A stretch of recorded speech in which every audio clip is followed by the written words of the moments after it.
ನಟ ದರ್ಶನ್ ಅವರು ಜೈಲಿನಲ್ಲಿ ಇದ್ದಾರೆ. ಅವರ ಅನುಪಸ್ಥಿತಿ ನಡುವೆಯೂ ದಿ ಡೆವಿಲ್ ಸಿನಿಮಾ ಬಿಡುಗಡೆ ಮಾಡಲಾಗಿದೆ. ಈ ಸಿನಿಮಾವನ್ನು ಅಭಿಮಾನಿಗಳು, ದರ್ಶನ್ ಆಪ್ತರು ಮತ್ತು ಕುಟುಂಬದವರು ಪ್ರಚಾರ ಮಾಡಿದ್ದಾರೆ. ಆದರೆ ಕೆಲವರು ದರ್ಶನ್ ಅವರ ಡೆವಿಲ್ ಸಿನಿಮಾ ಬಗ್ಗೆ ನೆಗೆಟಿವ್ ಕಾಮೆಂಟ್ ಮಾಡುತ್ತಿದ್ದಾರೆ. ಸೋಷಿಯಲ್ ಮೀಡಿಯಾದಲ್ಲಿ ಬ್ಯಾಡ್ ಕಮೆಂಟ್ ಜಾಸ್ತಿ ಆಗಿದ್ದು, ಇದನ್ನೆಲ್ಲ ನೋಡಿದ ದರ್ಶನ್ ಪತ್ನಿ ವಿಜಯಲಕ್ಷ್ಮಿ ಅವರು ಖಡಕ್ ಆಗಿ ತಿರುಗೇಟು ಕೊಟ್ಟಿದ್ದಾರೆ. ಹಾಗಾದರೆ ವಿಜಯಲಕ್ಷ್ಮಿ ಅವರು ಹೇಳಿದ್ದೇನು ನೋಡೋಣ ಬನ್ನಿ. ವಿಜಯಲಕ್ಷ್ಮಿ ದರ್ಶನ್ ಅವರು ಬೆಳ್ಳಂಬೆಳಗ್ಗೆ ಫ್ಯಾನ್ಸ್ ಜೊತೆ ಕುಳಿತು ಸಿನಿಮಾ ವೀಕ್ಷಿಸಿದರು.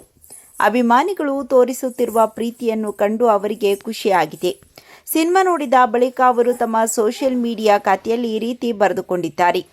ಚಿತ್ರಮಂದಿರದಿಂದ ಹೊರಬಂದ ಕ್ಷಣದಲ್ಲೇ ಹೃದಯ ತುಂಬಿ ಹರಿಯಿತು. ನಿರ್ದೇಶಕ ಪ್ರಕಾಶ್ ಅವರ ದೃಷ್ಟಿ, ಕಥನ ಶೈಲಿ, ಪ್ರತಿಯೊಂದು ಫ್ರೇಮ್ ಮೇಲಿನ ಹಿಡಿತ ಎಲ್ಲವೂ ವಿಶೇಷ.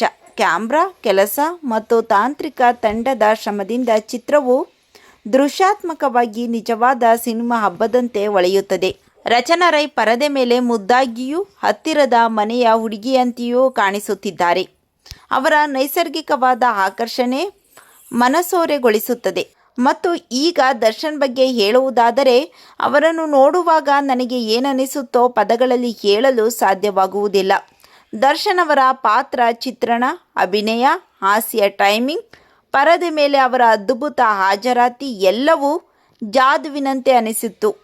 ನಾನು ಬೆರಗಾಗಿದ್ದೆ. ಅವರು 2 ಪಾತ್ರಗಳನ್ನು ಅಷ್ಟು ಸೊಗಸಾಗಿ ಹೊತ್ತೊಯ್ದ ರೀತಿ ಸಿನಿಮಾ ಹಾಲ್ನಲ್ಲಿ ಕುಳಿತಿದ್ದ ಪ್ರತಿಯೊಬ್ಬ ಅಭಿಮಾನಿಗೂ ಒಂದು ಅದ್ಭುತ ಅನುಭವ.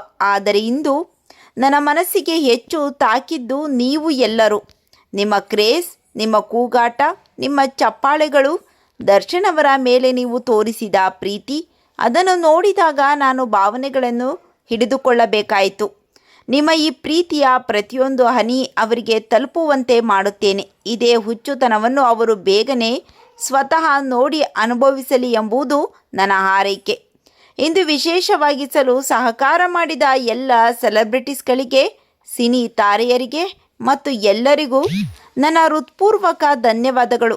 ಯಾರು ಏನು ಹೇಳ್ತಾರೆ ಅಂತ ತಲೆಕೆಡಿಸಿಕೊಳ್ಳಬೇಡಿ. ಸಿನಿಮಾ ನೋಡಿ, ಕನ್ನಡ ಸಿನಿಮಾ ಬೆಳೆಸಿ ಅಂತ ಕೇಳಿಕೊಂಡಿದ್ದಾರೆ. ವಿಜಯಲಕ್ಷ್ಮಿ ಅವರ ಮಾತಿನ ಬಗ್ಗೆ ನಿಮ್ಮ ಅನಿಸಿಕೆಗಳನ್ನು ಕಾಮೆಂಟ್ ಮಾಡಿ ತಿಳಿಸಿ.